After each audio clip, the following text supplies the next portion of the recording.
It's been a year since the National Fair Housing Alliance, along with other organizations, filed a federal housing complaint against Bank of America. That's right. It's alleged that the corporation discriminates on where it markets foreclosed homes. New cities have joined force and new evidence has been discovered.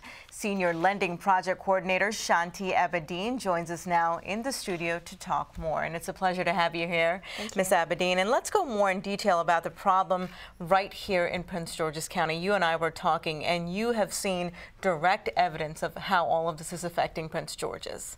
Right, that's correct. Now, since the beginning of the foreclosure crisis, neighborhoods across the country, but particularly in neighborhoods that are predominantly African American and Latino, have suffered from now having their neighbor next door and no longer being a family or a homeowner, but now being the bank. And at the National Fair Housing Alliance, our organization and our partners wanted to look at whether or not the banks were actually being good neighbors. And unfortunately, our findings are very troubling. What we found is that in 18 cities across the country, we found that properties in communities that have predominantly white residents are maintained well, like in this photo here. They have for sale signs, the lawns are mowed, the homes are clean and secured. And unfortunately, in communities of color, we were much more likely to find properties that had been vandalized.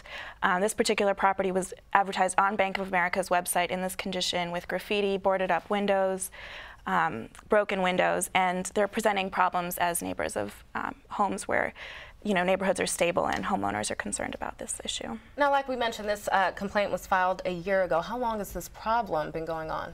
Well, really, it's been going on since the foreclosure crisis happened. We started looking at this issue in 2009 and put Bank of America and other banks on notice with a report in 2011 outlining our initial findings.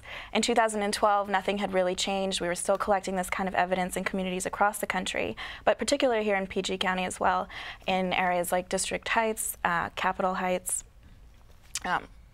Upper Marlboro, and we decided to file an administrative complaint with the Department of Housing against Bank of America for these sorts of neglect of communities of color. Sure. And what are, Ms. Abedin, is some of the evidence that you have seen? What are some of the major differences that you've found? Well, one of the major differences that is really extremely alarming is the presence of for sale signs. We have found that properties in communities of color are much more likely to not be marketed professionally with a for sale sign.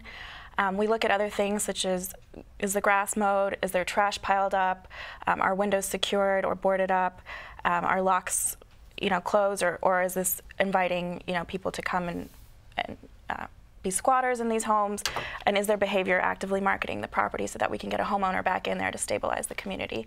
And unfortunately, we found across the country, we looked at over 600 Bank of America properties, and we found that homes in communities of color were 4.5 times more likely than homes in predominantly white communities to have more than 15 problems with the house. So we looked at those issues that I mentioned, and we found these kinds of troubling results.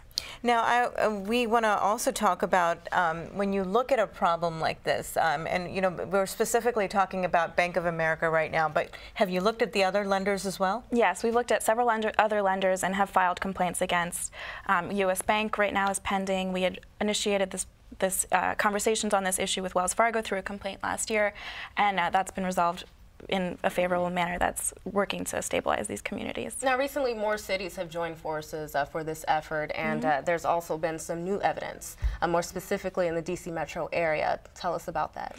Yeah, in addition to adding 5 new cities to this complaint, making it 18 cities total across the country, we've added new evidence in Capitol Heights and District Heights showing the same sort of patterns are still occurring and that we're not really seeing a change. There's one house in particular I can think of in Capitol Heights. We first visited it in 2011, and it was bank-owned, Bank of America owned, covered in trash, leaves, grass, overgrown. We went back and visited a year later. The doors were open. It was moldy, and the property wasn't secured, and it was still covered in trash. I just went back there earlier this month, and it's still in bad shape, and it now has a notice on the door that says this home is unfit for human habitation from Prince George's County Department of Code violations. So Bank of America has allowed this property to deteriorate over the last 2 years, and that's a big problem for that neighborhood. All right. Well, we certainly thank you so much for being here, Ms. Abedin, and please continue to keep us updated on the situation. We surely will. Thank you. And for more information, you can log on to the nationalfairhousing.org.